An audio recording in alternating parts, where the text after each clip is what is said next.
नमस्कार दोस्तों, एक बार फिर से आप सभी का बहुत बहुत स्वागत है एबीआर कोचिंग सेंटर में। आज इस क्लास में हम आपके लिए लेके आए हैं हरियाणा से जुड़ी हुई जानकारी। साथ में आपको पता चल जाएगा कि आपके आने वाले सीईटी एग्जाम में या फिर हरियाणा से रिलेटेड कोई भी एग्जाम है, ज़्यादातर सीईटी के एग्जाम के बारे में क्वेश्चन है इसमें। और पिछले एग्जाम में पूछे गए बहुत सारे क्वेश्चन आपको हरियाणा क्लास में हम आपको करवाएंगे। देखिए, आज का फर्स्ट है, विधानसभा में बजट प्रस्तुत किया गया। कब किया गया है? तो 12 मार्च 2021 को बजट पेश किया गया। बजट के आकार में हरियाणा का देश में कौन सा स्थान है? तो 13वां स्थान है। बजट के आकार में देश का प्रथम राज्य कौन सा है? तो उत्तर प्रदेश है, जिसका बजट है 5 लाख करोड़ से भी ज्यादा। नेक्स्ट, बजट के आकार में देश का दूसरा राज्य कौन सा है? तो महाराष्ट्र है, इसका बजट है जो वह 4 लाख करोड़ से ज्यादा। बजट के आकार में तीसरा राज्य है हमारा तमिलनाडु, 2.50 लाख करोड़ यानी कि 2.5 लाख करोड़ से भी ज्यादा इसका बजट है। और बजट के आकार में चौथा राज्य है पश्चिम बंगाल, जिसका बजट है 2 लाख करोड़ से ज्यादा। नेक्स्ट है, हरियाणा का कुल बजट 2021-22 में जो कि करोड़ रुपए में है, तो 1,55,645 करोड़ रुपए है 2021-22 का बजट। हरियाणा का पिछला बजट 2020-21 का करोड़ रुपए में है, तो 1,42,34,378 रुपए जो कि करोड़ में है। नेक्स्ट है, पिछले बजट में अब की बार कितने प्रतिशत वृद्धि दर्ज की गई है? तो 13% की वृद्धि दर्ज की गई है। राज्य में दूसरी बार बजट पेश करने में टैब का प्रयोग किया गया है। प्री बजट की चर्चा करने वाला हरियाणा देश का प्रथम राज्य बना है। मनोहर लाल ने वित्त मंत्री के रूप में अपना दूसरा बजट पेश किया है।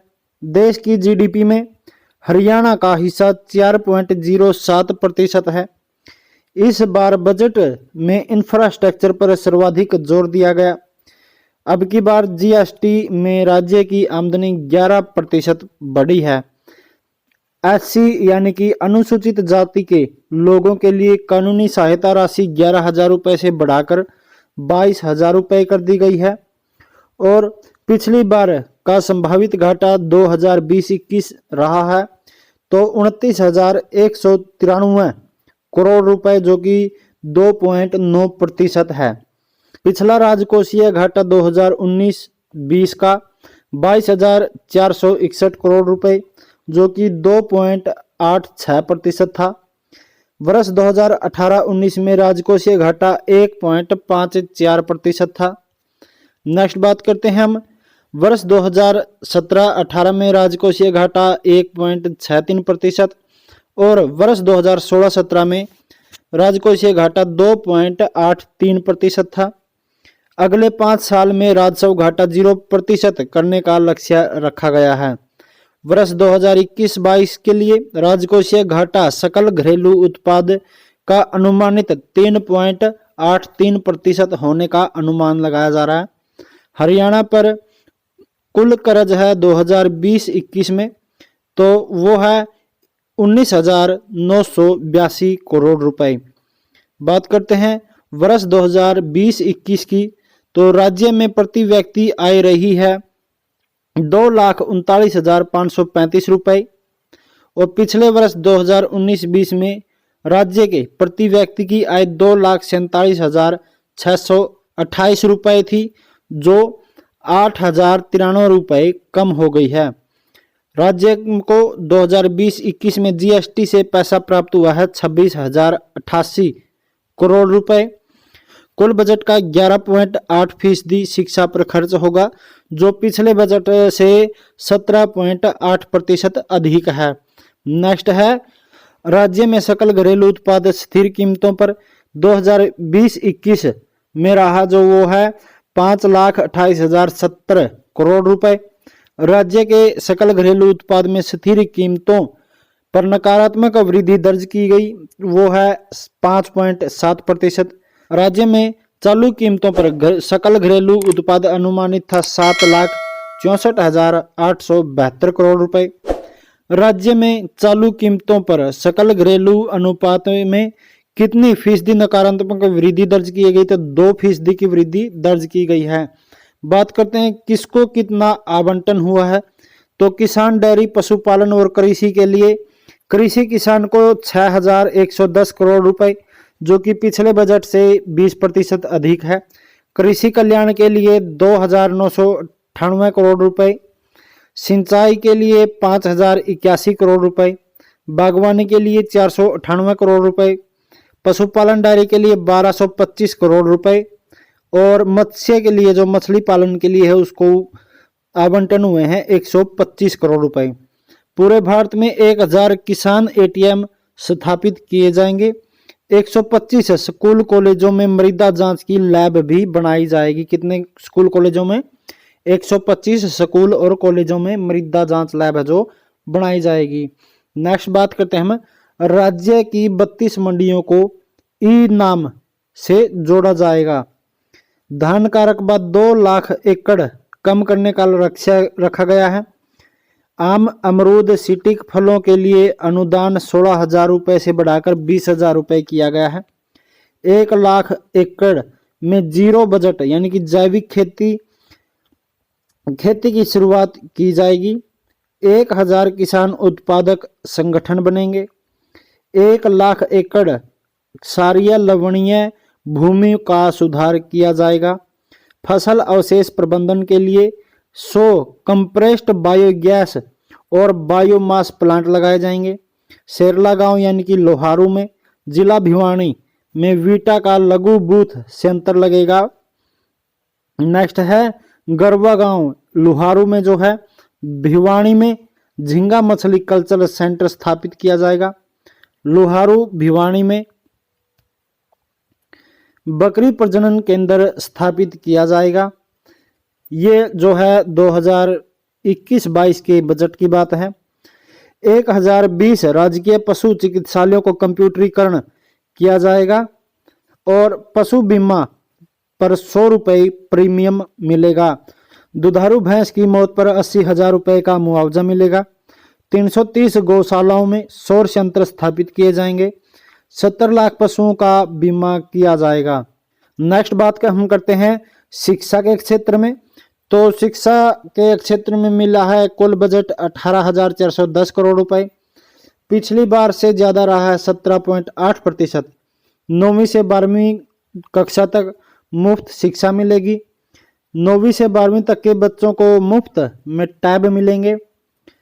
हालांकि इसकी कोई पुष्टि नहीं है कि यह टैब किस बेस पर उनको दिए जाएंगे, लेकिन बजट में 10वीं से 12वीं तक के बच्चों के लिए मुफ्त टैब की घोषणा की गई है।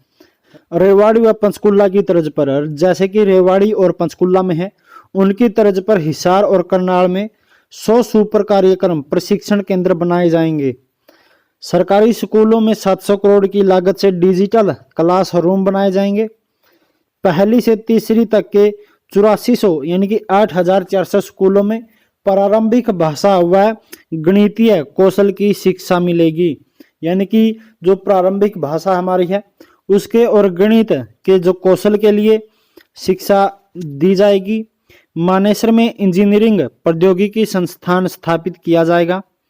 आरोही कस्तूरबा गांधी और मेवात मॉडल स्कूल मॉडल संस्कृति स्कूलों में अपग्रेड किए जाएंगे। नेक्स्ट हम बात करते हैं विश्वकर्मा कौशल विश्वविद्यालय में आगे की पढ़ाई के लिए फीडर स्कूल बनेंगे। क्या बनेंगे? फीडर स्कूल बनेंगे। 1135 यानी कि 1,135 प्ले वे स्कूल अपग्रेड किए जाएंगे और आंगनवाड़ी केंद्रों में यानी कि 21,962 आंगनवाड़ी केंद्रों में स्कूल से पूर्व यानी कि स्कूल से पहले शिक्षा दी जाएगी। सकरौनी जो कि फरीदाबाद में है, इंद्री करनाल में है, जीवन नगर सिरसा में 3 ITI स्थापित की जाएंगी। बात करते हैं स्वास्थ्य के क्षेत्र में। तो स्वास्थ्य के क्षेत्र का कुल बजट रहा है 7,781 करोड़ रुपए। पिछली बार से 20% ज़्यादा है। 1000 हेल्थ वेलनेस सेंटर खोले जाएंगे। हर सिविल अस्पताल न्यूनतम 200 बेड का बनाया जाएगा। 5 लाख रुपए तक की सालाना आय वाले परिवारों को अनुपातिक आधार पर आयुष्मान भारत योजना का लाभ मिलेगा। यानी कि जिनकी वार्षिक आय 5 लाख रुपए है, उन परिवारों को 5 लाख रुपए तक का मुफ्त इलाज के तहत आयुष्मान कार्ड बनाए जाएंगे उनके, और 5 लाख रुपए तक का इलाज उनका मुफ्त किया जाएगा। महाराजा अग्रसेन मेडिकल कॉलेज अग्रोहा में कैंसर इंस्टीट्यूट बनाया जाएगा। 350 चिकित्सा अधिकारियों व 60 दंत चिकित्सकों की भर्ती की जाएगी। इंडस्ट्रीज की बात करते हैं तो इंडस्ट्री का कुल बजट रहा 10,858 करोड़ रुपए, पिछली बार से 10.6% अधिक है। हरियाणा उद्यम एवं रोजगार नीति के तहत 1 लाख करोड़ के निवेश का लक्ष्य रखा गया है व 5 लाख रोजगार सृजन का लक्ष्य रखा गया है। निजी क्षेत्र में प्रदेश के युवाओं को 50,000 नौकरियां प्रदान की जाएंगी। गुरुग्राम में मानेसर के नजदीक 1,000 एकड़ जमीन पर हरियाणा सरकार ग्लोबल सिटी विकसित करेगी। नेक्स्ट है मेजर्स NTL कंपनी सोहना, जो कि चीन में स्मार्टफोन, ई वाहनों और बैटरियों के क्षेत्र में 7,083 करोड़ रुपए का निवेश करेगा। कौन करेगा? चीन करेगा। कहां पे? सोहना में। नेक्स्ट है कुल बजट 7,731 करोड़ रुपए का, जो कि खेल क्षेत्र में है, पिछली बार से 20% अधिक है। जो खिलाड़ी ओलंपिक में चयनित होता है उनको 5 लाख रुपए एडवांस दिए जाएंगे, जो कि उनकी ट्रेनिंग के लिए खर्च होंगे। खिलाड़ियों का डाइट भत्ता 150 रुपए से बढ़ाकर 250 रुपए यानी कि 250 रुपए किया गया है। खिलाड़ियों के लिए पंचकुला में राज्य स्तरीय चोट पुनर्वास केंद्र खुलेगा। नेक्स्ट है इंडिया यूथ गेम 2021 पंचकुला में 5 स्वदेशी व कुल 25 खेल शामिल किए जाएंगे। ताऊ देवीलाल स्पोर्ट्स कॉम्प्लेक्स, जो कि पंचकुला में है, इसमें हॉकी, फुटबॉल, बास्केटबॉल और वॉलीबॉल के नए खेल स्टेडियम बनाए जाएंगे। बजट की बात करते हैं। अन्य विभागों को दी गई राशि जो है, वन विभाग को दिए गए हैं 443 करोड़ रुपए। कौशल विकास का जो बजट है वो है 868 करोड़ रुपए। श्रम विभाग का बजट रहा है 71 करोड़। परिवहन विभाग का 2,865 करोड़ रुपए। जन सेवा के लिए 3,402 करोड़। खनन भू विज्ञान के लिए 131 करोड़। पुरातत्व विभाग के लिए रहे हैं 73 करोड़ रुपए। बिजली विभाग के लिए रहे हैं 7,089 करोड़ रुपए। नागरिक उड्डयन के लिए रहे हैं 184 करोड़ रुपए। सड़क व भवन निर्माण के लिए 2,985 करोड़ रुपए। पुलिस विभाग के लिए 5,779 करोड़ रुपए। सहकारिता के लिए 74 करोड़। नगर ग्राम के लिए 1121 करोड़। पर्यटन के लिए 113 करोड़। सैनिक अर्चन के लिए 143 करोड़। विदेशी सहयोग के लिए 10 करोड़। सूचना जनसंपर्क के लिए 281 करोड़ रुपए और कला संस्कृति के लिए रहे हैं 19 करोड़ रुपए का बजट। बजट से संबंधित अन्य महत्वपूर्ण प्रश्नों की हम बात कर लेते हैं। तो गुरुग्राम व पिंजौर में फिल्म सिटी स्थापित की जाएगी। 100 करोड़ रुपए से SYL पर खर्च किए जाएंगे। कितने? 100 करोड़ रुपए SYL नहर है जो उस पर खर्च किए जाएंगे। गन्नौर सोनीपत में अंतर्राष्ट्रीय बागवानी मंडी स्थापित की जाएगी। राज्य में 2 नए स्मार्ट सिटी बनेंगे, हिसार और पंचकुला। पंचकुला को ग्रीन सिटी के रूप में विकसित किया जाएगा। हरियाणा पुलिस में महिलाओं की संख्या बढ़ाकर 15% की जाएगी। बिजली की खपत पर 2% पंचायती कर लगेगा, यानी कि पंचायत का टैक्स लगेगा। हरियाणा हाउसिंग बोर्ड की जमीन पर लगभग 20,000 पक्के मकान बनाए जाएंगे।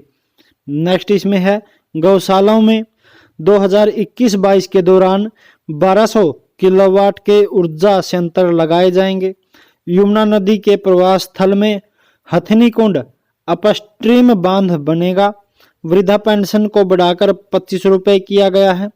गुरुग्राम में महिला पुलिस IRB बटालियन बनाई जाएगी। हिसार में महिला पुलिस का ट्रेनिंग कैंप बनेगा। 800 नई बसें खरीदी जाएंगी और NCR क्षेत्र में 124 नई इलेक्ट्रॉनिक बस चलाई जाएंगी। बात करते हैं नेक्स्ट, प्रदेश की 11 ऐतिहासिक धरोहरों संरक्षित होंगी। इन सब इमारतों को पंजाब पुरातन ऐतिहासिक स्मारक एवं पुरातात्विक स्थल तथा अवशेष अधिनियम 1964 के अंतर्गत सरकार अपने संरक्षण में लेगी। जो कि इनमें कौन कौन से हैं, देखिए लोहारू का किला है जो कि भिवानी में है। तिगड़ाना जो हड़प्पा स्थल है भिवानी में है। कर्णकोट भट्टू कला फतेहाबाद में है। रानी की छतरी बल्लभगढ़ फरीदाबाद में है। पुराना तहसील भवन जो कि नूह में है। मकबरा परिसर तावड़ू यानी कि नूह में है। जूहीमल की छतरी जो कि नूह में है। नेक्स्ट है किला जफरगढ़ जो कि हमारे जींद में है। लाल मस्जिद दुजाना जो कि झज्जर में है। बाघ वाली कोठी झज्जर और कैथल का किला। नेक्स्ट बात करते हैं राज्य की प्रसिद्ध वस्त्र बनाने की कला फुलकारी। देखिए इसमें फर्स्ट है राज्य में वस्त्र यानी कि शॉल बनाने वाली कला क्या कहलाती है, तो फुलकारी कहलाती है। राज्य में फुलकारी को और किस नाम से जाना जाता है, तो गुलकारी के नाम से जाना जाता है। राज्य में फुलकारी वस्त्र कला किस देश से आई है, तो फारस से आई है।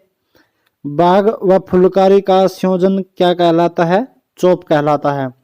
कौन सी फुलकारी शुद्धता का प्रतीक है, तो थिरमा फुलकारी शुद्धता का प्रतीक है। राज्य में किस प्रकार की फुलकारी सफेद रंग के कपड़ों पर की जाती है, जिसे अधिक उम्र की महिलाएं पहनती हो, तो थिरमा फुलकारी की जाती है सफेद कपड़ों पर जिनको अधिक उम्र की महिलाएं पहनती हैं। नेक्स्ट इसमें है फुलकारी में ज्यादा किस प्रकार के धागे का प्रयोग किया जाता है, तो रेशमी धागे का प्रयोग किया जाता है। रेशमी धागों द्वारा खाद्य वस्त्रों पर धागे की कढ़ाई जिसमें फूल पत्तियां चांद सूरज आदि के चित्र होते हैं क्या कहलाती है, वो कहलाती है फुलकारी। किस प्रकार की फुलकारी काफी घनी होती है तथा जिस कपड़े पर काम किया जाता है उसे फूलों की कढ़ाई से ढका जाता है वो क्या कहलाती है, तो वो कहलाती है बाग फुलकारी। नेक्स्ट बात करते हैं राज्य में प्रचलित एक प्रकार की कढ़ाई जो चुनरी या दुपट्टों या फिर जूतियों पर हाथों से की जाती है उसको भी क्या कहते हैं, फुलकारी कहते हैं। किस प्रकार की फुलकारी में फूलों के साथ साथ इंसानों व जानवरों के चित्र भी बनाए जाते हैं, तो वो क्या कहलाती है, दर्शन द्वार फुलकारी कहलाती है। नेक्स्ट हम इसमें बात करते हैं राज्य में कौन सी फुलकारी मंदिरों गुरुद्वारों में भी चढ़ाई जाती है, तो दर्शन द्वार फुलकारी मंदिरों और गुरुद्वारों में चढ़ाई जाती है। छमास फुलकारी क्या है, छमास फुलकारी राज्य में रोहतक गुरुग्राम हिसार प्रसिद्ध है इसके लिए, छमास फुलकारी के लिए। छमास फुलकारी में कांच या दर्पण आप कहते सकते हैं शीशा का प्रयोग किया जाता है जो पीले स्लेटी नीले धागे के साथ कपड़े में सील दिए जाते हैं। प्रदेश में हाथ से सुई धागे से की गई एम्ब्रॉयडरी क्या कहलाती है, फुलकारी कहलाती है। नेक्स्ट हम बात करते हैं फुलकारी का कार्य किस प्रकार के कपड़े पर किया जाता है, तो सूती या फिर सिल्क के कपड़े पर इसका कार्य किया जाता है। फुलकारी का अर्थ क्या है, तो फुलकारी का अर्थ है कपड़ों पर फूलों की कलाकारी। किस चीज की, कपड़ों पर फूलों की कलाकारी। राज्य में किस वस्त्र को सुहाग का प्रतीक माना जाता है, तो फुलकारी को माना जाता है। शादी के दौरान राज्य में दादी या नानी के द्वारा दुल्हन को दिया जाने वाला लाल रंग का वस्त्र जिसका धागा सुनहरे पीले यानी कि गोल्डन येलो रंग का होता है, वह दुल्हन के द्वारा चूड़ा समारोह के दौरान पहना गया वो क्या कहलाता है, तो वो कहलाता है बाग या चौप फुलकारी कहलाता है। नेक्स्ट हम बात करते हैं राज्य में फुलकारी वस्त्र कला का विकास किस शताब्दी में हुआ था, तो 15वीं शताब्दी में फुलकारी का विकास हुआ था हरियाणा में। नेक्स्ट हम बात करते हैं राज्य की वेशभूषा। तो वेशभूषा के बारे में हम आपको बता देते हैं। राज्य के पुरुषों द्वारा प्राचीन वेशभूषा थी जो है वो है धोती कुर्ता। राज्य में महिलाओं की प्राचीन विशेष जो वेशभूषा है वो है दामन कुर्ता। हरियाणा में पुरुषों द्वारा सिर पर बांधे जाने वाला हल्का सूती वस्त्र क्या कहलाता है? खंडवा कहलाता है, जिसको हम क्या बोलते हैं? खंडका बोलते हैं। हरियाणा के पुरुषों व बच्चों व महिला द्वारा पेट व कमर में बांधे जाने वाला काले रंग का धागा क्या कहलाता है? तो वह कहलाता है तागड़ी। क्या कहलाता है? तागड़ी कहलाता है। राज्य में बारीक सूत की मजबूत बड़ी चादर पर जो जाड़े में ओढ़ी जाती है वो क्या कहलाती है? तो वह कहलाती है दोहर या फिर धोर। नेक्स्ट बात हम करते हैं राज्य में मोटे सूत की मोटी चादर जो सर्दियों व गर्मियों में ओढ़ी जाती है वो क्या कहलाती है? वो कहलाती है खेस। जो कि सफेद रंग का होता है वो हमारा खेस होता है, और खाकी रंग की होती है जो वो होती है चादर होती है थोड़ी स्लेटी कलर की। नेक्स्ट हम बात करते हैं राज्य में रुई भरकर बनाई गई कैमरी जैकेट जो जाड़े में यानी कि सर्दियों में पहनी जाती है वो क्या कहलाती है? मिर्जई कहलाती है। हम उसको कोटी भी बोल सकते हैं या फिर कोट भी बोलते हैं।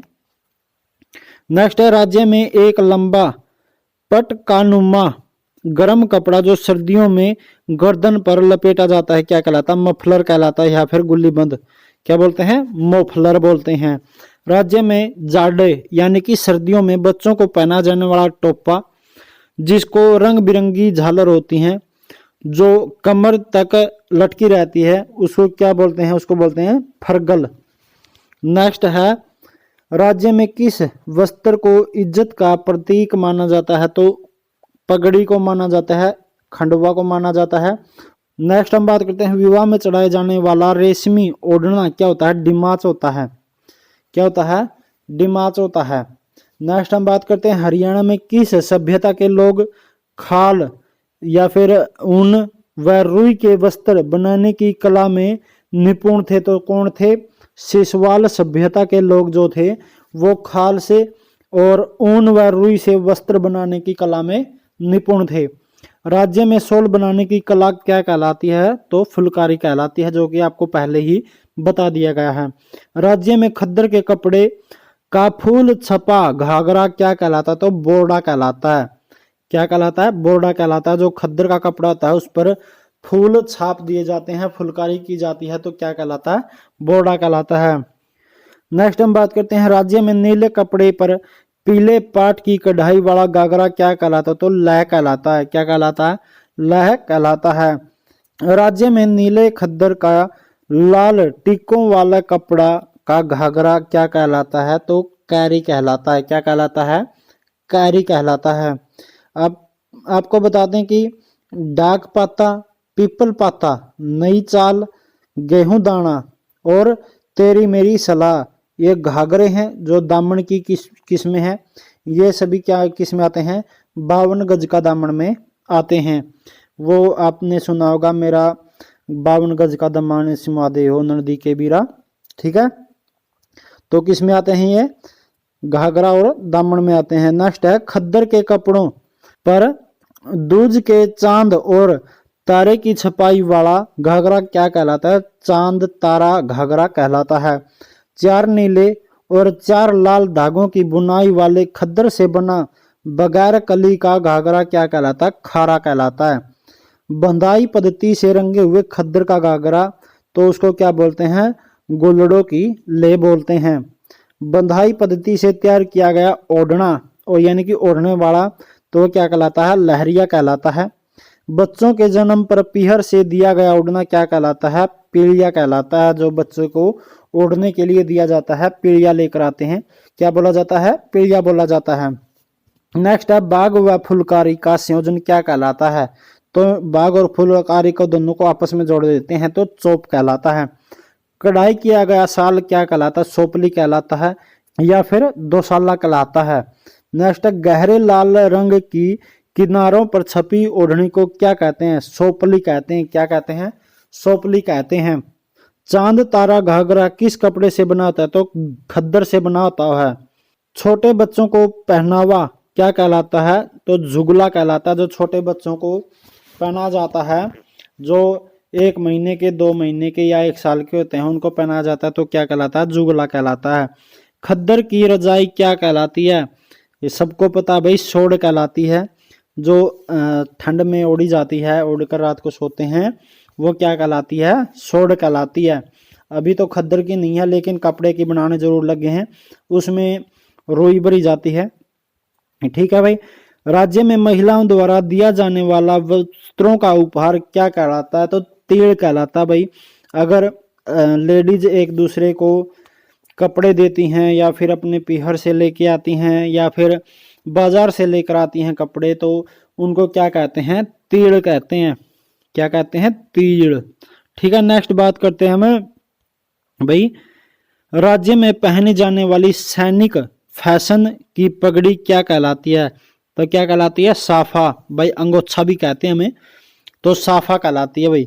राज्य में पहनी जाने वाली राजपूत ढंग की पगड़ी क्या कहलाती है? तो पाग कहलाती है, जो कि पग बोलते हैं जिसको, पाग होती है। राज्य में पहनी जाने वाली मारवाड़ी ढंग की पगड़ी क्या कहलाती है? तो पगड़ी कहलाती है भाई। क्या कहलाती है? पगड़ी कहलाती है। नेक्स्ट हम बता दें कि आपको इसमें लिखा हुआ है, यह भी जाने। तो राज्य में वस्त्र विज्ञान तकनीकी संस्थान कब बनाया गया था? तो 1943 में हरियाणा में बनाया गया था। राज्य में सबसे बड़ा कपड़ा मंडी कौन सी है भाई? तो भिवानी है। एशिया की सबसे बड़ी कपड़ा मार्केट कौन सी है? सोरी क्लॉथ मार्केट, जो कि रोहतक की मार्केट है। शिशु जन्म के 10 व 12 दिन बाद माँ एवं बच्चे को स्नान कराकर नए वस्त्र पहनाने का जो समारोह होता है, वो क्या कहलाता है? होम समारोह कहलाता है। भाई हरियाणा के अगर कोई भी वीडियो देख रहा है तो आप जरूर इस बात को ध्यान में रखें। अगर कोई हरियाणा से बाहर भी है तो वो भी आप ध्यान रखें। सूती रंगीन कपड़े पर रेशमी बूंदियों से कड़ी हुई ओढ़नी क्या कहलाती है? गुमटी कहलाती है। राज्य में पीले पाट के आकर्षक काशीदाकारी से ओढ़नी क्या कहलाती है? छमाया कहलाती है। क्या कहलाती है भाई? छमाया कहलाती है। मुरेठा क्या है भाई? टोपी का एक प्रकार है मुरेठा। खद्दर का गहरे लाल रंग का व पीले धागों की कढ़ाई किया हुआ ओढ़ना क्या कहलाता? तो दुकानिया या फिर दूल्हा कहलाता है। सूती कपड़ों पर रेशमी पट्टीदार कढ़ाई वाला ओढ़ना क्या कहलाता है? बोल कहलाता है।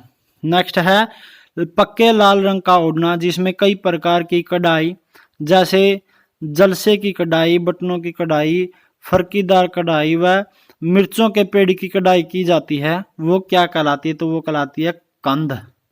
ठीक है भाई। नेक्स्ट बात करते हैं, इसमें राज्य में गुजरी महिलाओं द्वारा धारण किया गया घाघरा, जो सामान्य घाघरे से ऊंचा होता है, वो क्या कहलाता है? तो वो कहलाता है उल्टी लामण का घाघरा। कौन सी लामण का भाई? उल्टी लामण का घाघरा कहलाता है। राज्य में एक हरे चमड़े की जूती, जो देखने में बेरंग और भद्दा प्रतीक होती है, जो राज्य में रोहतक, कलानौर, जींद एवं जुलाना में सबसे अधिक बनती है, भाई वो क्या कहलाती है? तो वो कहलाती है इक्कर पत्ती, या फिर इक पेशवा, या फिर रोहतक की दोली। ठीक है भाई, रोहतक की दोली कहलाती है। नेक्स्ट इसमें कपड़े का लंबा रंगीन दुपट्टा, जिसे सर पर ढका जाता है, जो चमकदार लैस और रूपांकनों से सजाया जाता है, तो क्या कहलाता है? चंद्र कहलाता है भाई। नेक्स्ट बात कर लेते हैं हम इसमें हरियाणा उद्यम एवं रोजगार नीति की। तो इसका दिया गया नाम है हरियाणा उद्यम एवं रोजगार नीति 2020। लागू किया गया था इसको 1 जनवरी 2021 से दिसंबर 2025 तक लागू किया गया है। मुख्य फोकस है इसमें समावेशी औद्योगिक विकास के आधार पर मजबूत अर्थव्यवस्था का निर्माण करना। मुख्य लक्ष्य है इसका 5 लाख नौकरियां पैदा करना, 1 लाख करोड़ रुपए से अधिक का निवेश प्राप्त करना, निर्यात को 2 लाख करोड़ रुपए तक दोगुना करना। नेक्स्ट है इसमें हरियाणा उद्यम एवं रोजगार नीति 2020 में राज्य को कितनी श्रेणियों यानी कि कैटेगरी में बांटा गया है, तो 4 कैटेगरियों में बांटा गया है। ए श्रेणी ब्लॉक है जो उसमें बांटा गया है औद्योगिक रूप से विकसित क्षेत्र को। बी श्रेणी में बांटा गया है मध्यवर्ती विकास के क्षेत्र को। सी श्रेणी में बांटा गया है औद्योगिक रूप से पिछड़े क्षेत्र को। और डी श्रेणी में बांटा गया है औद्योगिक रूप से अति पिछड़े क्षेत्र को। इसमें सरकार जो राज्य सरकार है डी श्रेणी में औद्योगिक रूप से अति पिछड़े क्षेत्रों में ग्रेडेड प्रोत्साहन प्रदान करेगी।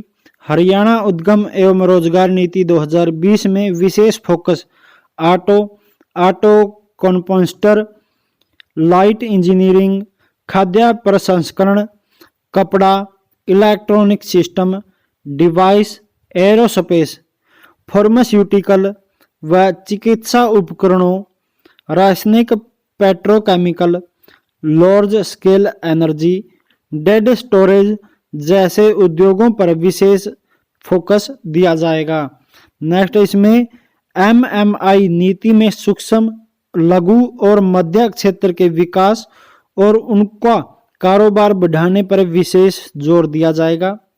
नेक्स्ट है इसमें ग्रामीण क्षेत्रों में रोजगार पैदा करने के लिए सूक्ष्म उद्योगों की सहायता के लिए हरियाणा ग्रामीण विकास योजना शुरू की जाएगी। नेक्स्ट बात करते हैं इसमें हरियाणा की प्रमुख क्षेत्रीय पार्टियों के बारे में, उनकी स्थापना।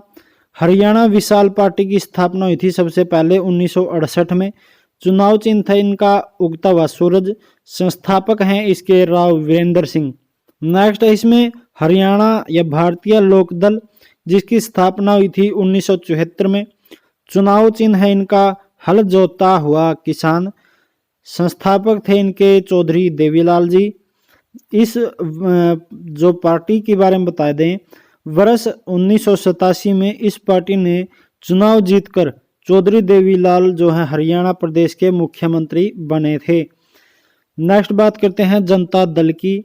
तो जनता दल की स्थापना हुई थी 11 अक्टूबर 1988 को। चुनाव चिन्ह था इनका चक्कर और संस्थापक थे इनके चौधरी देवीलाल और जन मोर्चा।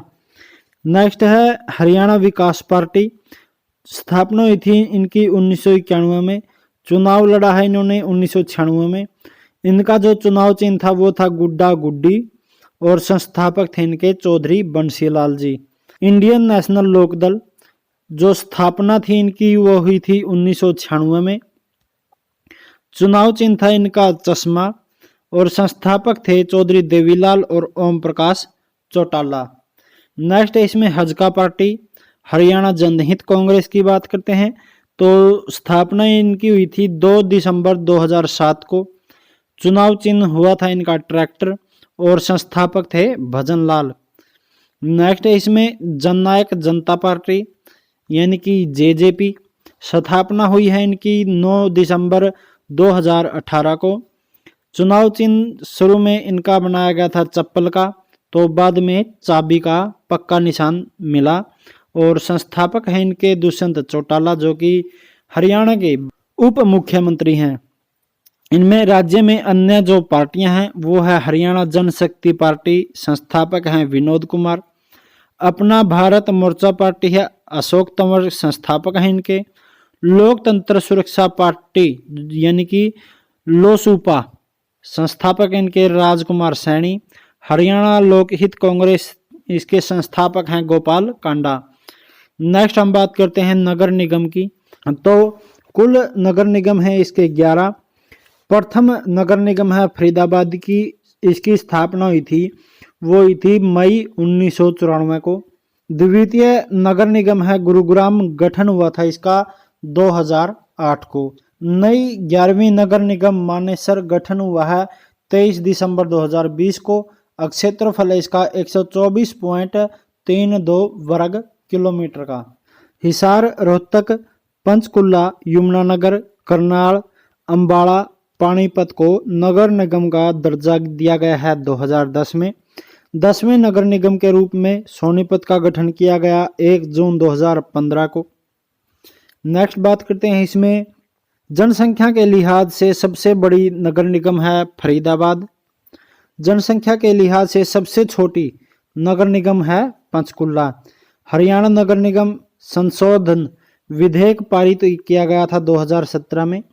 हरियाणा विधिमंडल द्वारा पारित 31 मार्च 2016 को किया गया था। नगर निगम का प्रमुख कौन कहलाता, तो मेयर यानी कि महापौर कहलाते हैं। हरियाणा में 5 दिसंबर 2018 को इसके बाद से मेयर का चुनाव किस प्रणाली के तहत होता है, तो प्रत्यक्ष चुनाव प्रणाली के तहत चुनाव होता है। हरियाणा में नगर निगम के चयन के लिए उस शहर की जो है जनसंख्या न्यूनतम यानी कि कम से कम होनी चाहिए 3 लाख। हरियाणा में सबसे कम उम्र में नगर निगम मेयर बनने का रिकॉर्ड स्थापित किया है तो अवनीत कौर ने किया है, जो कि पानीपत से हैं।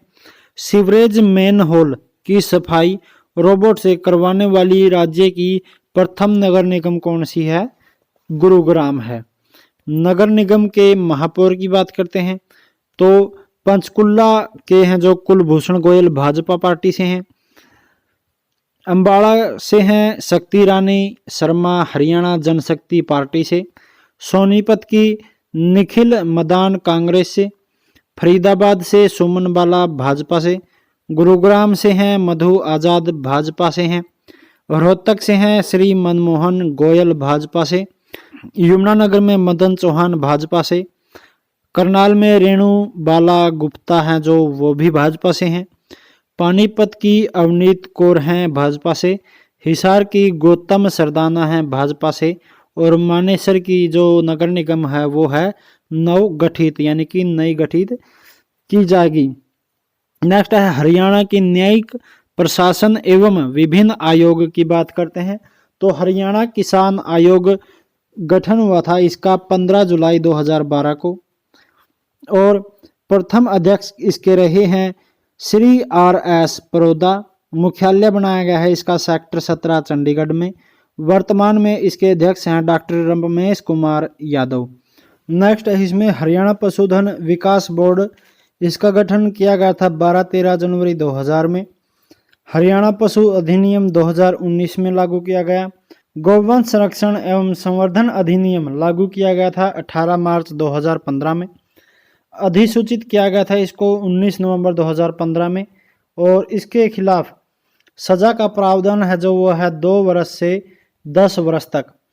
हरियाणा विद्युत नियामक आयोग का गठन 17 अगस्त 1998 को। चेयरमैन है इसके श्री RK पचनंदा। हरियाणा खादी एवं ग्रामोद्योग बोर्ड की बात करते हैं तो गठन हुआ था 1 फरवरी 1969 को। चेयरमैन है इसके श्री रामनिवास सुरजाखेड़ा नरवाना जो कि जजपा पार्टी से JJP पार्टी से। इसमें बिक्री केंद्रों की जो संख्या है वो है 2। पंचकुला में है एक, पहली स्थापना इसकी है 1 नवंबर 2018 को। दूसरी है झज्जर में, इसकी गठन किया गया था अक्टूबर 2019 में।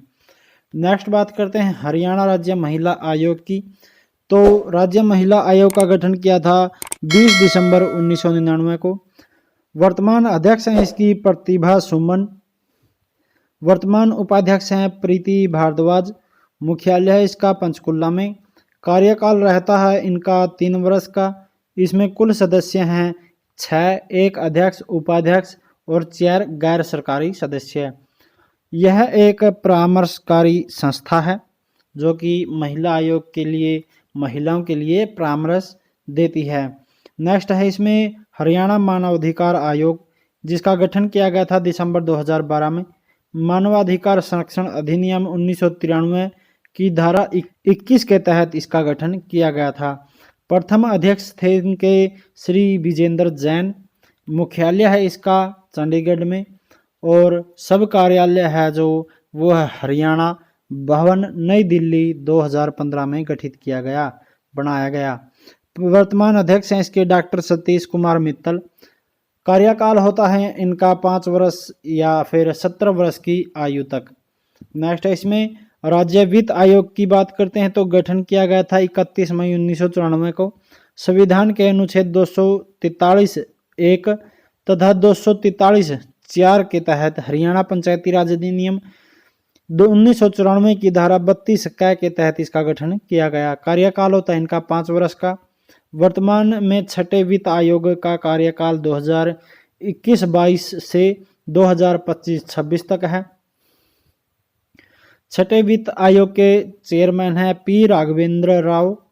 वित्त आयोग के सलाहकार हैं छठे जो प्रोफेसर एम गोयल। छठे वित्त आयोग के सदस्य सचिव हैं विकास गुप्ता। नेक्स्ट बात करते हैं राज्य सूचना आयोग की। तो इसका गठन किया गया था 2005 में। वर्तमान मुख्य सूचना आयुक्त श्री यशपाल सिंघल जो कि मुख्यालय है चंडीगढ़ में इनका। कार्यकाल है इनका 6 वर्ष का या फिर 62 वर्ष की आयु तक। हरियाणा लोक सेवा आयोग जिसका गठन किया गया था नवंबर 1966 में। पंजाब पुनर्गठन अधिनियम 1966 की धारा 85 की उपधारा 2 के तहत और संविधान के अनुच्छेद 215 के तहत गठन किया गया। प्रथम चेयरमैन या अध्यक्ष कह सकते हैं तो श्री दरबारी लाल गुप्ता थे। वर्तमान में अध्यक्ष हैं श्री आलोक वर्मा। वर्तमान सचिव हैं श्री विनायक कुमार। कार्यकाल होता है इनका 6 वर्ष या फिर 62 वर्ष की आयु तक। कुल सदस्य इसमें 9 होते हैं। हरियाणा कर्मचारी चयन आयोग यानी कि HSSC की बात करते हैं तो गठन किया गया था 28 जनवरी 1970 को। वैधानिक दर्जा प्रदान किया गया है इसको 28 फरवरी 2005 को। पुराना नाम है इसका अधीनस्थ सेवाएं चयन बोर्ड जिसको 1997 में नाम बदलकर हरियाणा कर्मचारी चयन आयोग किया गया था। वर्तमान में इसके चेयरमैन हैं भोपाल सिंह खद्री और वर्तमान सचिव है सुश्री ईसा कंबोज। इसका मुख्यालय है पंचकुला में। कुल सदस्य हैं इसके 6, चेयरमैन के अतिरिक्त 6 होते हैं और अगर चेयरमैन समेत बात करें तो हम 7 सदस्य होते हैं। कार्यकाल होता है इनका 3 वर्ष या फिर 68 वर्ष की आयु तक। सदस्यों का जो चेयरमैन से अलग सदस्य होते हैं उनका कार्यकाल होता है 65 वर्ष तक। नेक्स्ट बात करते हैं हम हरियाणा साहित्य अकादमी की। तो गठन हुआ था इसका 9 जुलाई 1970 को। पुनर्गठन किया गया है इसको 26 अगस्त 2011 को। अध्यक्ष इसके होते हैं हरियाणा के मुख्यमंत्री। मुख्यालय है इसका पंचकुला में। हरियाणा साहित्य अकादमी के वर्तमान निदेशक हैं जो डॉक्टर चंद्र त्रिखा हैं, अतिरिक्त प्रभारी हैं। हरियाणा साहित्य अकादमी के वर्तमान उपाध्यक्ष राणा ओबरॉय हैं। हरियाणा साहित्य अकादमी की मुख्य मासिक पत्रिका है हरिगंधा। नेक्स्ट बात हम इसमें करते हैं हरियाणा साहित्य अकादमी द्वारा दिए जाने वाले वार्षिक सम्मान की। तो पहला सम्मान है इसमें महाकवि सूरदास सम्मान जिसकी न्यूनतम आयु 65 वर्ष होती है और इसको राशि दी जाती है 1.5 लाख रुपए। अक्षेत्र हिंदी व हरियाणवी भाषा में विशिष्ट योगदान के लिए शर्तें यह है कि लेखक कम से कम 7 पुस्तकें प्रकाशित हो चुकी हों, लेखक की कम से कम 1 पुस्तक को साहित्य अकादमी से पुरस्कार मिला हो और 22 मई 2006 को इस पुरस्कार का नाम बदलकर सुर सम्मान कर दिया गया था। नेक्स्ट हम बात करते हैं हरियाणा साहित्य रत्न पुरस्कार की। तो इसमें जो है न्यूनतम आयु होनी चाहिए लेखक की 60 वर्ष। प्रदत्त राशि दी जाती है जो 2.5 लाख रुपए यानी कि 2.5 लाख रुपए दी जाते हैं। प्रदत्त अक्षेत्र जो कि इसका क्षेत्र है हिंदी व हरियाणवी भाषा में विशिष्ट योगदान के लिए। अन्य नाम है जो इसके पंडित माधव प्रसाद मिश्र सम्मान है। शर्तें जो है जन्म से हरियाणवी हो यानी कि हरियाणा का जन्म होना चाहिए। हरियाणा में रहकर 25 वर्षों तक साहित्य सृजन कर रहा हो यानी कि हरियाणा में 25 वर्ष रहते हुए हो गए हो और हरियाणा की जो है साहित्य का सृजन कर रहा हो। नेक्स्ट बात करते हैं तीसरे की। तो थर्ड में है आजीवन साहित्य साधना सम्मान। अक्षेत्र है इसका राष्ट्रीय स्तर पर हिंदी और हरियाणवी साहित्य में अतुल्य योगदान के लिए। न्यूनतम आयु होनी चाहिए 65 वर्ष और राशि दी जाती है 5 लाख रुपए और शर्तें होती है हरियाणा का जन्म से नागरिक हो। बाबू बाल मुकुंद गुप्त सम्मान। तो प्रदत्त क्षेत्र है इसका हिंदी साहित्य। न्यूनतम आयु होनी चाहिए इसकी 45 वर्ष। राशि दी जाती है 50,000 रुपये और शर्तें जो है इसकी हरियाणा का आदिवासी हो। लेखन में कम से कम 5 पुस्तकें प्रकाशित हो, एक पुस्तक साहित्य अकादमी द्वारा पुरस्कृत हो।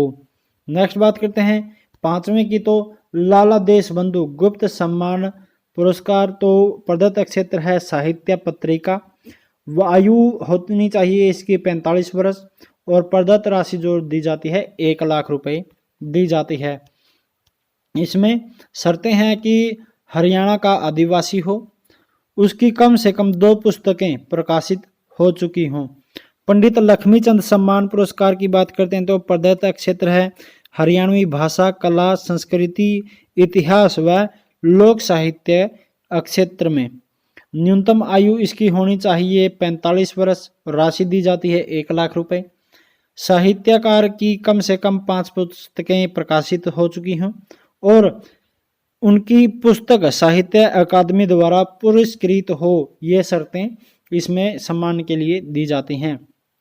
7वें की बात करते हैं तो जन कवि मेहर सिंह सम्मान की बात है, तो प्रदत्त क्षेत्र है कला, संस्कृति, इतिहास एवं लोक साहित्य। न्यूनतम आयु होनी चाहिए 45 वर्ष लेखक की, साहित्यकार की। राशि दी जाती है इसमें 1 लाख रुपए और शर्तें होती हैं इसमें हरियाणा का निवासी हो और लेखक की कम से कम 5 पुस्तकें प्रकाशित हो चुकी हों। नेक्स्ट बात करते हैं 8वें की, हरियाणा गौरव सम्मान की, तो प्रदत्त क्षेत्र है इसका ऐसा साहित्यकार जिसका जन्म हरियाणा में हुआ हो लेकिन वो हरियाणा से बाहर रहकर भी साहित्यिक क्षेत्र में हरियाणा को गौरवान्वित कर रहा हो, यानी कि हरियाणा के जो साहित्य कर रहा हो। तो न्यूनतम आयु इसकी होनी चाहिए कम से कम 50 वर्ष। प्रदत्त राशि दी जाती है 50,000 रुपये। शर्तें यह है कि साहित्यकार की कम से कम 5 पुस्तकें प्रकाशित हो चुकी हों। नेक्स्ट है इसमें 9वां, तो आदित्य अल्हड़ हास्य सम्मान। प्रदत्त क्षेत्र है इसका राष्ट्रीय स्तर पर हिंदी या हरियाणवी हास्य तथा व्यंग के क्षेत्र में होना चाहिए। न्यूनतम आयु कम से कम आयु 45 वर्ष होनी चाहिए। राशि दी जाती है 1 लाख रुपए। शर्तें यह है कि सम्मान पाने वाले साहित्यकार की कम से कम 5 मौलिक पुस्तकें प्रकाशित होनी चाहिए। नेक्स्ट बात करते हैं श्रेष्ठ महिला रचनाकार सम्मान की, तो प्रदत्त क्षेत्र इसमें हिंदी व हरियाणवी साहित्य में उल्लेखनीय योगदान के लिए महिला साहित्यकार। न्यूनतम आयु होनी चाहिए 45 वर्ष और राशि दी जाती है 1 लाख रुपए। नेक्स्ट बात करते हैं हरियाणा संस्कृत साहित्य अकादमी की, तो स्थापना इसकी की गई थी 8 अगस्त 2002 को। मुख्यालय है इसका पंचकुला में। मुख्य पत्रिका है इसकी हरि प्रभा। निर्देशक हैं डॉक्टर दिनेश शास्त्री। हरियाणा संस्कृत साहित्य अकादमी द्वारा दिए जाने वाले प्रमुख सम्मान हैं महर्षि वाल्मीकि पुरस्कार। प्रदत्त क्षेत्र है संस्कृत भाषा के विद्वानों और साहित्यकारों के लिए। राशि दी जाती है 1 लाख रुपए। महर्षि वेदव्यास पुरस्कार। प्रदत्त क्षेत्र है इसका संस्कृत के विद्वान या फिर साहित्यकार। प्रदत्त राशि यानी कि जो दी जाने वाली राशि है 51,000 रुपये। बाण भट्ट पुरस्कार की बात करते हैं तो प्रदत्त क्षेत्र है इसका संस्कृत के विद्वान या साहित्यकार होने चाहिए और इसमें जो राशि दी जाती है वो है 51,000 रुपये। नेक्स्ट बात करते हैं हरियाणा संस्कृति गौरव सम्मान की, तो प्रदत्त क्षेत्र है इसमें राष्ट्रीय अंतर्राष्ट्रीय स्तर पर ख्याति प्राप्त संस्कृत साहित्यकारों को। राशि दी जाती है इसमें 1,50,000 रुपये। 5वें की बात करते हैं तो गुरु विरजानंद आचार्य सम्मान पुरस्कार। प्रदत्त राशि दी जाती है इसकी 51,000 रुपये और क्षेत्र है इसका संस्कृत व्याकरण का। 6ठे पुरस्कार की बात करते हैं हम पंडित युधिष्ठिर मीमांसक आचार्य सम्मान पुरस्कार। इसका जो प्रदत्त क्षेत्र है वो है वेद ज्योतिष कर्मकांड के क्षेत्र में शिक्षण हेतु यानी कि शिक्षा प्रदान करता हो, तो राशि दी जाती है 51,000 रुपये। विद्या मार्तंड पंडित सीताराम शास्त्री आचार्य सम्मान पुरस्कार। क्षेत्र हैं इसके संस्कृत साहित्य शिक्षण क्षेत्र और राशि दी जाती है 51,000 रुपये। स्वामी धर्मदेव संस्कृत सम्मान की बात करते हैं तो क्षेत्र है इसका संस्कृत साहित्य में विशेष योगदान होना चाहिए। नेक्स्ट हम बात करते हैं पुस्तक पुरस्कार योजना की, तो प्रदत्त क्षेत्र गद्य एवं पद विद्या की। राशि दी जाती है 31,000 रुपये। बात करते हैं हरियाणा उर्दू साहित्य अकादमी की, तो स्थापना हुई थी 22 दिसंबर 1985 को। मुख्यालय है इसका पंचकुला में। मुख्य पत्रिका है जमुना तट और उर्दू दिशा त्रैमासिक यानी कि 3 महीने। नेक्स्ट है इसमें निर्देशक हैं श्री नरेंद्र कुमार। उपाध्यक्ष हैं इसके डॉक्टर चंद्र त्रिखा। इसमें जमुना तट आधुनिक उर्दू साहित्य की प्रमुख त्रैमासिक पत्रिका है। उर्दू दिशा यानी कि देवनागरी लिपि में प्रकाशित गैर उर्दू भाषी लोगों को भी जोड़ती है। नेक्स्ट है उर्दू साहित्य अकादमी द्वारा दिए जाने वाले प्रमुख पुरस्कार और सम्मान। तो राष्ट्रीय हाली सम्मान प्रदत्त क्षेत्र उर्दू साहित्य, राशि दी जाती है 1 लाख रुपए। कुंवर मोहिंद्र सिंह बेदी सम्मान प्रदत्त क्षेत्र है इसका राज्य स्तरीय उर्दू साहित्यकार, राशि दी जाती है 21,000 रुपये। मुंशी गुमानी लाल सम्मान पुरस्कार और इसके जो क्षेत्र है राज्य स्तरीय उर्दू साहित्य, राशि दी जाती है 21,000 रुपये। सुरेंद्र पंडित सोज सम्मान पुरस्कार तो प्रदत्त क्षेत्र है इसका राज्य स्तरीय उर्दू साहित्य और राशि दी जाती है 21,000 रुपये।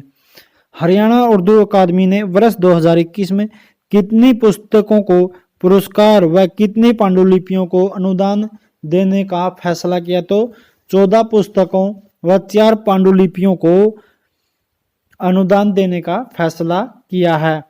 हरियाणा ग्रंथ अकादमी बात करते हैं, स्थापना की 1970 को। मुख्यालय है इसका पंचकुला में। पुनर्गठन किया गया है 1 सितंबर 2011 को। मुख्य पत्रिका है सप्त सिंधु त्रैमासिक और कथा समय मासिक पत्रिका ये हैं। हरियाणा ग्रंथ अकादमी हरियाणा की संस्कृति के संरक्षण के लिए पंडित लक्ष्मीचंद ग्रंथावली, पंडित मांगेराम ग्रंथावली और बाजेराम ग्रंथावली का प्रकाशन किया गया है। हरियाणा ग्रंथ अकादमी द्वारा 23 विषयों की 263 पुस्तकों को प्रकाशन अभी तक किया गया है, जिसमें 202 मौलिक ग्रंथ और 61 अन्य भाषाओं के ग्रंथ हैं। नेक्स्ट हम इसमें बात करते हैं हरियाणा पंजाबी साहित्य अकादमी की। तो इसमें स्थापना की गई है अक्टूबर 1996 को। मुख्यालय है इसका पंचकुला में। निर्देशक हैं श्री सुनील विशिष्ट। मुख्य पत्रिका है इसकी शब्द बूंद मासिक पत्रिका है। शब्द बूंद पत्रिका में 6 रचनाएं बाल कहानियां होती हैं, जिसका मूल उद्देश्य बाल लेखक लेखिकाओं को प्रोत्साहित करना है। इसमें हरियाणा पंजाबी साहित्य अकादमी द्वारा दिए जाने वाले प्रमुख पुरस्कार हैं तो हरियाणवी पंजाबी गौरव पुरस्कार, प्रदत्त क्षेत्र है पंजाबी भाषा साहित्य क्षेत्र में, जिसकी प्रदत्त राशि है 2,50,000 रुपये। संत तरन सिंह वहमी पुरस्कार, जिसका क्षेत्र है पंजाबी साहित्य अकादमी, प्रदत्त राशि है 1 लाख रुपए। तीसरा है इसमें भाई संतोख सिंह पुरस्कार, प्रदत्त क्षेत्र है इसका पंजाबी साहित्य अकादमी, राशि दी जाती है इसमें 1,25,000 रुपये। बाबा शेख फरीद पुरस्कार, जिसमें चौथा है, प्रदत्त क्षेत्र है पंजाबी साहित्य अकादमी, प्रदत्त राशि है इसकी 1,11,000 रुपये की राशि दी जाती है। इसके अलावा रागी डागी लोक गायक कवि हरभजन सिंह रैनू पुरस्कार, पुस्तक कहानी इत्यादि पुरस्कार भी हरियाणा पंजाबी साहित्य अकादमी द्वारा प्रदान किए जाते हैं। नेक्स्ट बात करते हैं इसमें हरियाणा इतिहास एवं संस्कृति अकादमी। इसकी स्थापना हुई थी जुलाई 2006 में। पुनर्गठन इसका 27 जुलाई 2010 में किया गया। वैधानिक स्वतंत्रता प्रदान की गई इसको 7 जून 2013 को। अकादमी का संस्थापक निर्देशक है प्रोफेसर केसी यादव, प्रसिद्ध इतिहासकार हैं। तो फिर आज की क्लास में इतना ही, लेकिन जिन्होंने अभी तक चैनल को सब्सक्राइब नहीं किया है सभी से रिक्वेस्ट है चैनल को सब्सक्राइब कर लें। और आगे हरियाणा में हम लेकर आएंगे आर्थिक सर्वेक्षण रिपोर्ट 2020-21। आपको जल्द मिलेंगे नेक्स्ट क्लास में। तब तक के लिए चैनल को सब्सक्राइब कर दें, वीडियो को लाइक करें और कमेंट करें और अपने दोस्तों में शेयर भी जरूर कर दें। थैंक यू दोस्तों, मिलते हैं जल्द ही नेक्स्ट वीडियो में। तब तक के लिए जय हिंद, जय भारत, जय हरियाणा।